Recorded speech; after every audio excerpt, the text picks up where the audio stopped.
Cómo tener una base de datos usando solo JavaScript y HTML. En una carpeta con el nombre de tu proyecto vas a crear solo dos archivos, el index.html y el script.js. Para crear rápidamente el HTML colocamos un signo de exclamación y apretamos Enter. Vamos a crear rápidamente una aplicación para agregar, modificar, eliminar y obtener una lista de productos que queremos crear.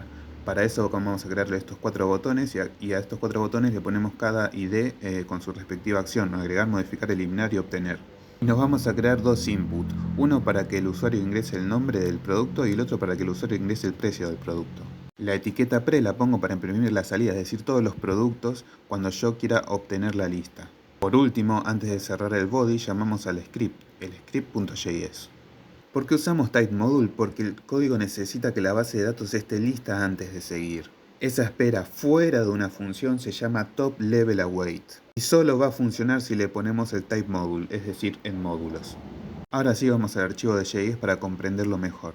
Primero declaramos una constante que se llama salida_el porque va a hacer referencia al elemento salida, al pre que declaramos en el HTML, es decir, document.getElementById y el ID que le pusimos salida, es decir, este de acá. Ahora vamos a declarar una función de flecha. La función se llama salida y recibe como argumento un mensaje. Si salida_el, es decir, el salida elemento existe, el elemento pre existe, vamos a modificar el elemento.textContent, que va a ser igual a un JSON.stringify, es decir, vamos a convertir a JSON este mensaje. Le vamos a pasar a esta función de stringify para convertir a JSON el mensaje, un null porque no quiero filtrar por nada, y un 2 para la indentación, es decir, estas indentaciones que se ven acá son las mismas indentaciones que se van a ver en el JSON.stringify. Como vamos a usar la base de datos integrada del navegador IndexedDB, vamos a necesitar esperar a que la base de datos esté lista. Por eso la apertura de la base de datos la vamos a envolver en una Await New Promise, así podemos esperar a que la base de datos esté lista. ¿Por qué pasamos por parámetros resolver y rechazar? Porque estas dos funciones son las que el motor de JavaScript le proporciona a un New Promise para resolver o rechazar la promesa. ¿Qué es resolver? Marcar como cumplida. Ahora declaramos la constante rec, es decir, abreviación de request, es decir, petición en español, y abrimos la IndexedDB con .open, le ponemos el nombre a la base de datos y la versión que vamos a utilizar, es decir, la 1. Si nosotros creáramos una base de datos con una estructura nueva y no quisiéramos pisar la versión 1, entonces le pondríamos el 2 acá. Esta es la creación de la tabla y se le asigna al evento de request onUpgradeNeeded. La tabla se va a llamar productos y va a tener una clave primaria que va a ser ID y va a ser autoincrementable, es decir, cada producto nuevo va a tener el 1, el 2, el 3, el 4.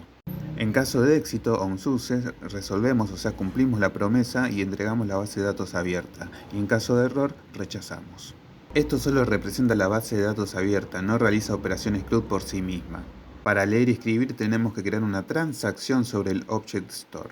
Creamos una constante store que va a recibir el mode va a ser read, write o read only, es decir, lectura, escritura o solo lectura.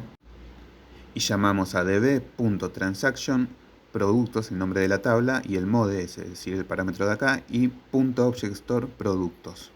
Es decir, store va a devolver un objeto que va a permitir realizar las operaciones CRUD dentro de una transacción creada en ese momento. Recordemos, transacción recibe tabla y recibe el modo, lectura, escritura o solo lectura.